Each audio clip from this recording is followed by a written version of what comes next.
Hey, what's up, patron and YouTube and everybody else tuning in? Sorry, I wasn't quite ready to go live, but then I saw that the timer had run out. So I guess we are live after all. That's why I wasn't ready. I had a frog in my throat. Brian Keene here with you for another patron live stream. If this is your first time tuning in, here is how these work. My patron subscribers who pay $5 a month for daily content get to ask the questions. And they get to watch this exclusively for about a week. Then I make it available to the rest of the public, of course, and YouTube.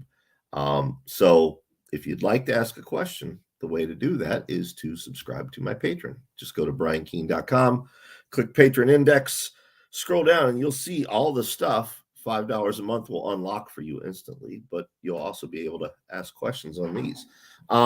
As we always do, while we wait for folks to roll in, I show off some cool things. This is an unopened box set from Spain. It's the Rising box set over there. Of course, they call my series Zombies. But this comes with a mug and a t-shirt and 3 books by me. Dead Sea is one of those books, which of course is not a book in the Rising series, but they include it anyway. Pretty cool little thing. You can actually get these on Amazon in the US as well. If you go to briankeene.com, click store and scroll down, you'll find it there. Second cool item, something that you don't see very often, Secret Windows by Stephen King. It is a book that is in print, but a lot of people don't know about it because you can't find it in bookstores. It's only available through a book club. This was published as a companion piece to King's on Writing. It's essays and things about writing that weren't included in On Writing. This focuses a lot more on horror fiction than On Writing does. Of the two, I actually prefer this. I think this is the better book. You can find them on the secondary market. You can find them on eBay and elsewhere. But if you're all interested in writing, particularly horror fiction, or you're a Stephen King fan, worth tracking down. Great introduction by the late, great Peter Straub. And it includes King's introduction to Jack Ketchum's The Girl Next Door. So it's worth tracking down just for that alone. The final cool item tonight, a lettered edition of Tom Piccirilli's Thrust. This was published by Bloodletting Press.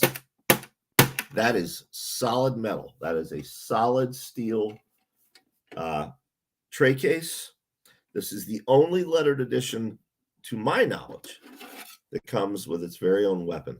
It is a real knife, and it really does slide right there in the spine. But yeah, metal tray case. Bloodletting Press used to do these. Of course, they did them for some of my books as well.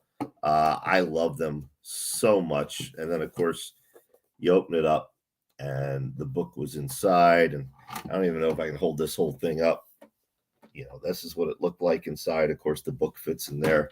Very, very cool. I miss collectibles like this. Centipede Press does great collectibles. Thunderstorm, of course, does great collectibles. PS Publishing and others, but man, I miss those metal tray cases. I miss the era there. What was the golden age, would you say? Ann Marble, I know you're watching 2005 up to maybe 2011. The golden age of signed collectible limited editions. Yeah, Anne is watching. She says the slipcase is a weapon. Yeah, I can vouch. Hang on one second, and I'll show you something.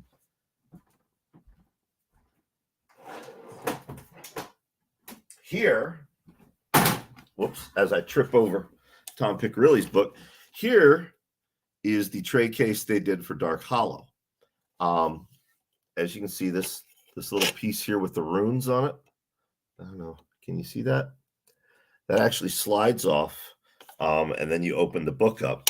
But you can see you've got the satyr's flute, which you can blow into. I had one of these fall off the shelf and bonked me on the head years ago, and ended up having to get a couple stitches. These are in fact weapons. You are right, Ann. So let me put this back on the shelf so I don't trip over it.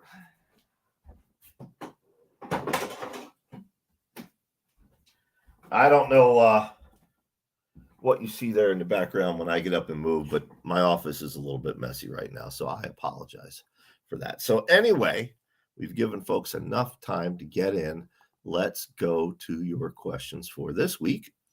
We start off with this one. Can multiple dimensions exist with each level, or are they simply other levels? Such as, would there be a Valhalla for every level, or would all fallen Viking warriors merely go to one level that is definitively Valhalla? That is a great question. It's answered in the Lost level. I can't remember if I've gotten to this not in the Labyrinth series. I think I touched on it in the 7. I may be wrong. Yeah, there are certain levels that only one of which exist. The Lost level, for example. Spoiler alert, this is revealed in the 7, and it's hinted at in Return to the Lost level, and it's very clearly spelled out at the end of Hole in the World. The Lost level is a dimension that was in fact the basis for the Garden of Eden. It's a lot more than that, which will be revealed in time, but the original ground is the Garden of Eden. There's only one of it. Okay, so no matter which alternate reality Earth you're on, if you're in the world of the Rising, or you're in the world of Earthworm Gods, or you're in the world of Levi Stoltzfus, or the Cage, or Jack's Magic Beans, or whichever one you're on, if you go to the Lost level, there's only one Lost level. You can jump around between different Earths, different versions of Mars, etc. Only one Eden, one Lost level. With that in mind, I do have some definitive thoughts on the afterlife of my mythos, which would include Valhalla. And there is only one Valhalla, just as there is only one hell, one heaven. There would be only one Valhalla. So hopefully that makes sense. Boy, that was a deep cut question. I like that. Any new Audible releases coming soon? I've got credits burning a hole in my pocket. Yes, a bunch coming soon. I'm not sure where the production is on each. I think the next one is going to be Dead Sea. Pretty sure. I'll double check with Crossroads on that. Actually, Crossroads Press is on Twitter, and he could probably answer it faster than I can, but I think Dead Sea is the next one that's going to be released. If you were the captain of the Love Boat, asks Jackie, number 1, what would they be serving at Captain Keen's table? And number 2, who would be the band in the Acapulco Lounge? I would have to have rotating bands. We'd have to have Earth, Wind, and Fire one night.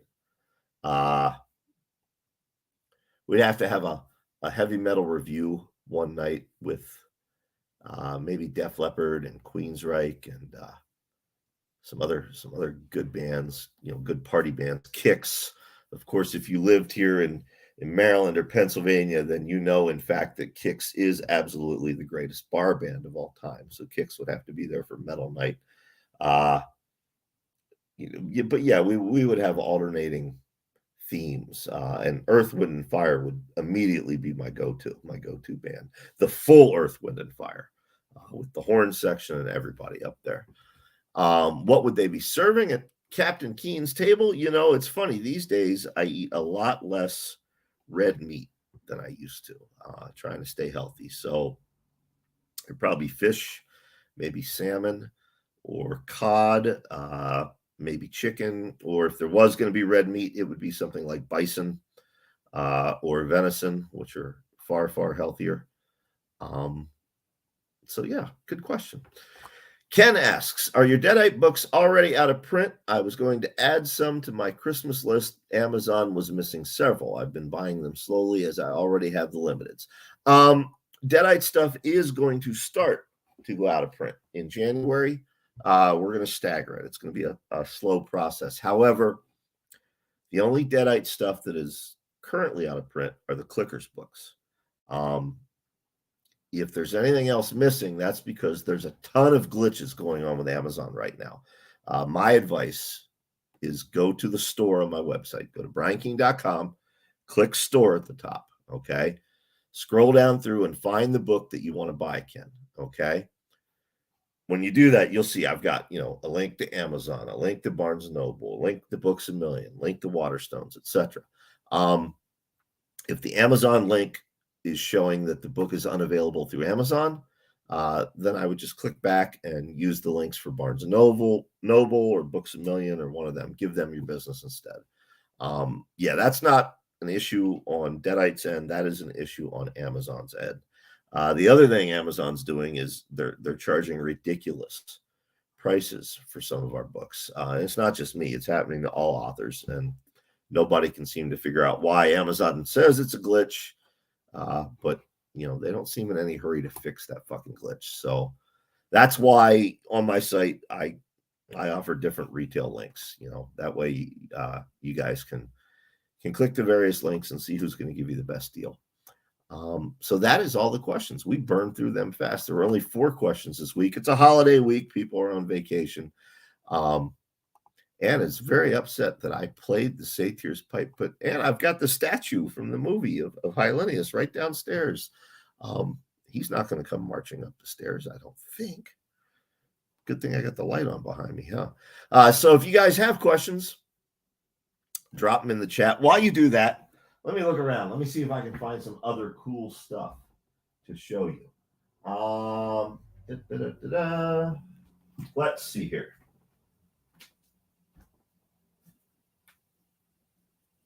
Oh, I know. Where is it, though? Here it is. Here's another one of those metal tray cases, also bloodletting press. This is, of course, for Terminal, and it's a bank vault, just like the book. You open it up. There's the book inside, along with a hand that held the book up. You probably can't read that on the screen, but that says Brian Keene stamped in the metal. And that just fits right in there like that. Very, very cool. And this thing is also a weapon. It's got some sharp edges to it.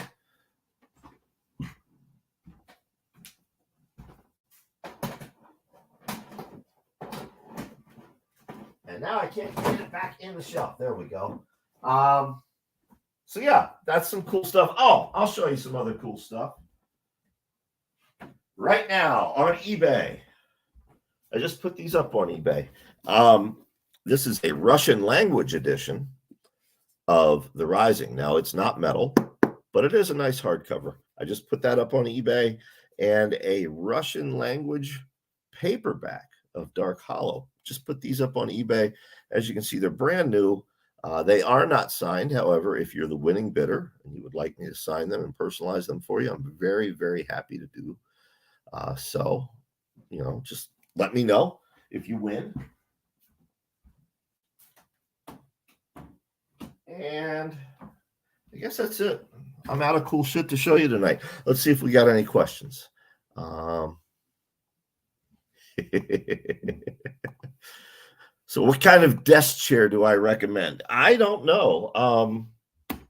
Mary and my ex-wife Cassandra went halves and got me this chair. I don't know anything about it other than it's great for lumbar support. It's got a headrest right here, which Dallas often perches on. If you are writing for a living, I definitely recommend something with lumbar support. And I don't recommend buying it off Amazon. I recommend going to a store like, Office Max or Staples, where you can walk in, sit down, and test drive the chairs. It's like shopping for a bed, shopping for a mattress. You want to be able to lay down the mattress and see if it's something that's going to work for you or not. So, all right. Well, I guess that's it. Like I said, it's a holiday week. I didn't expect a lot of activity, so no harm, no foul. But thank you all for the questions. Thanks for tuning in. As always, thank you for supporting me on Patreon. Seriously, I really appreciate it. I hope you all have a safe and happy Thanksgiving holiday for those of you who celebrate. And we will see you next week. Bye.